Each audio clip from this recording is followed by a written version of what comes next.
कोई भी औरत हो या लड़की हो, अगर वो अपने आप को सबसे ज़्यादा सुरक्षित महसूस करती है तो वो होता है उसका घर, चाहे तो मायका हो या फिर ससुराल हो। लेकिन अगर वो वहाँ पर ही सुरक्षित नहीं है तो फिर वो आखिर में सुरक्षित कहाँ रहेगी।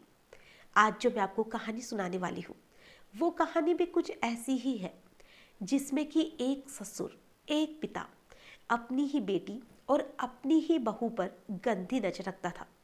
और जब ये सारी चीज़ें उसकी पत्नी और उसके बेटे को पता चलती है तो उसके बाद में जो कुछ हुआ वो बहुत ही ज़्यादा खतरनाक था।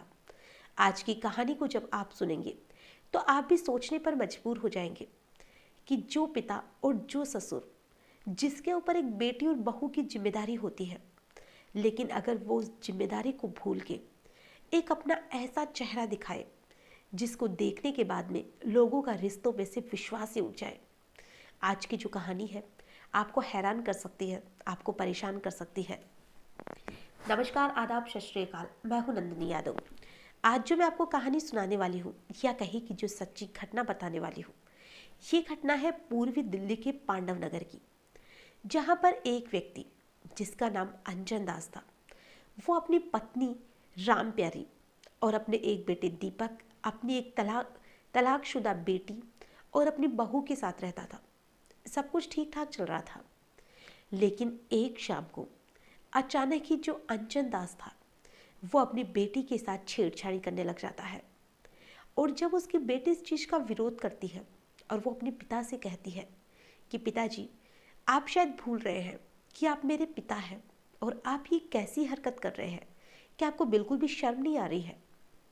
वो आगे कुछ बोल पाती या वो कुछ बोल पाता, तब तक जो उसकी पत्नी थी, यानी कि उस लड़की की माँ, वो अपने पति को खींचकर दूसरे कमरे में ले जाती है। और जो उसकी बेटी थी जिसका नाम राधा था, तो राधा को ये चीज़ें बहुत ज़्यादा अजीब लगती है कि आखिर में पिताजी को क्या हो गया है। अब वो ये सारी चीज़ें एक तरह से भूलने की कोशिश कर रही थी कि इन सारी चीज़ों को थोड़ा ही वक्त बीता था कि कुछ ही दिन के बाद में वो अचानक से देखती है कि जो उसका पिता है वो उसके ही भाभी के साथ भी यही सब कुछ करने की कोशिश कर रहा था, यानी कि वो उस पर भी गंदी नज़र रखता था और उसके साथ भी छेड़छाड़ी करने की कोशिश कर रहा था। अब ये सारी चीज़ें राधा के लिए बहुत ज़्यादा अजीब थी कि आखिर ये कैसा इंसान है जो ना बेटी को देखता है ना ही बहू को देखता है, इसे हो क्या गया है। अब वो ये सारी चीज़ें अपनी माँ से कहती है, तो जो उसकी माँ है वो खुद कुछ नहीं कह पाती है। वो बस इतना ही कहती है कि तुम इस इंसान से जितना हो सको उतना दूर रहने की कोशिश करो, इसका दिमाग पूरी तरह से खराब हो चुका है। अब जो उसका पिता था वो अपने ही बेटे से, जिसका नाम दीपक था, वो दीपक से कहता है कि दीपक, जो तुम्हारी माँ है वो मुझे मारना चाहती है, लेकिन मैं चाहता हूँ कि तुम अपनी माँ को ही मार दो, नहीं तो ये मुझे मार देगी। अब जब ये सारी चीज़ें दीपक सुनता है तो उसे लगता है कि उसके पिताजी ने शराब पी रखी है और वो शायद ये सारी चीज़ें शराब के नशे में कह रहे हैं। ऐसे ही दूसरा दिन निकल आता है। अब दूसरे दिन सुबह उसके पिताजी उससे फिर कहते हैं कि मैं तुम्हें 50,000 रुपये दूंगा, तुम जो मेरी पत्नी और तुम्हारी माँ है इसे जान से मार दो। तो जो दीपक था वो अपने पिताजी से कहता है लेकिन कि आप ऐसा चाहते क्यों हैं, माँ ने आखिर किया क्या है।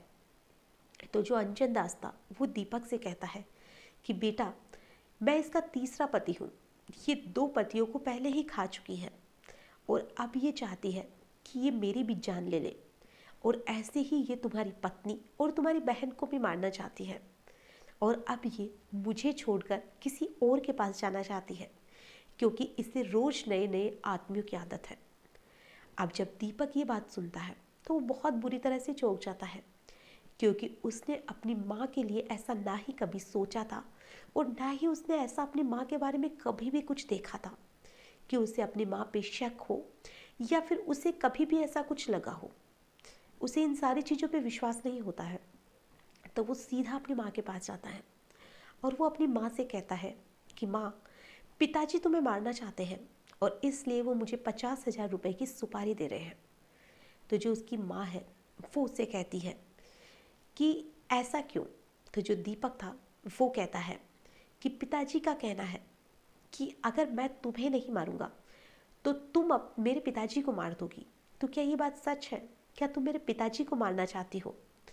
तो जो उसकी माँ थी पूनम, वो कहती है कि तुमने सही सुना और तुम्हारे पिताजी ने तुम्हें सही कहा कि मैं तुम्हारे पिताजी को मारना चाहती हूँ और मैं उन्हें मार भी दूंगी। अब दीपक जब अपनी माँ के मुंह से ये सारी बातें सुनता है तो वो बुरी तरह से चौंक जाता है कि आखिर में हो क्या रहा है। पिताजी माँ को मारना चाहते हैं, माँ पिताजी को मारना चाहती है, लेकिन इन सारी चीज़ों में सच्चाई क्या है? तो वो अपनी माँ से पूछता है कि पिताजी ने तो मुझे वजह बता दी कि वो तुम्हें क्यों मारना चाहते हैं। अब तुम भी मुझे वजह बता दो कि तुम पिताजी को क्यों मारना चाहते हो।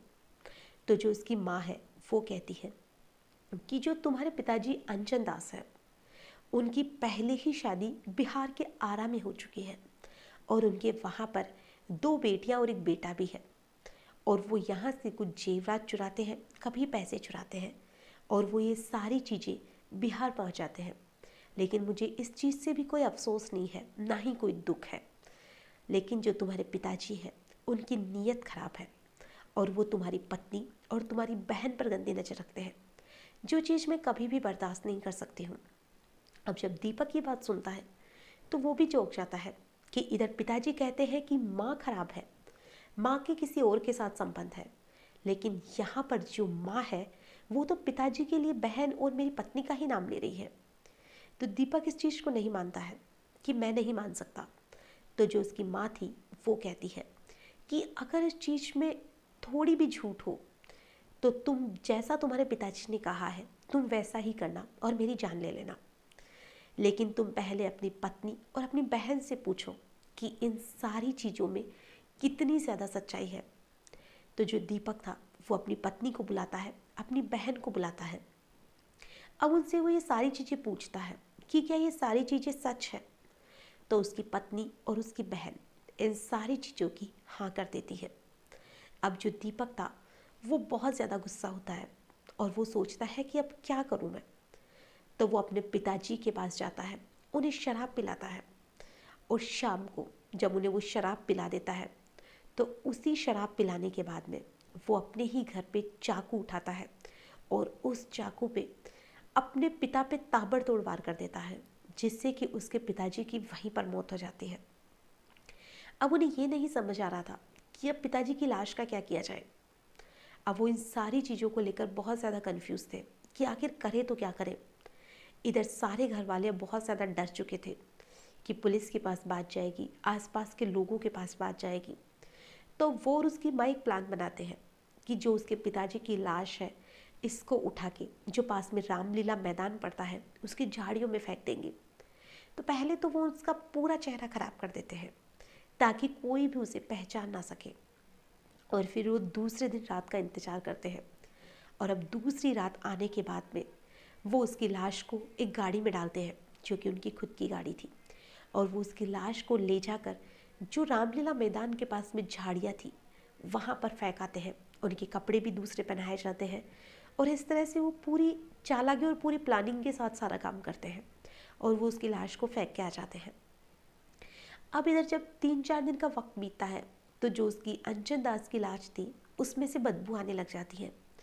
तो आसपास के लोगों को पता चलता है और जब वो वहाँ जाकर देखते हैं तो वो तो किसी इंसान की लाश थी, लेकिन उसका चेहरा पूरी तरह से ख़राब था। तो वो उसे पहचान भी नहीं पा रहे थे कि आखिर ये है कौन। तो जब पुलिस के पास बात जाती है, पुलिस भी ढूंढने की कोशिश करती है, सबूत जुटाने की कोशिश करती है, लेकिन पुलिस को ना ही तो कोई भी सबूत मिल पाते हैं और उनकी जो हर कोशिश थी वो नाकाम साबित हो रही थी, क्योंकि किसी ने भी अभी तक गुमशुदगी की रिपोर्ट भी नहीं दर्ज करवाई थी। लेकिन फिर भी पुलिस अपनी तरफ से पूरी कोशिश कर रही थी।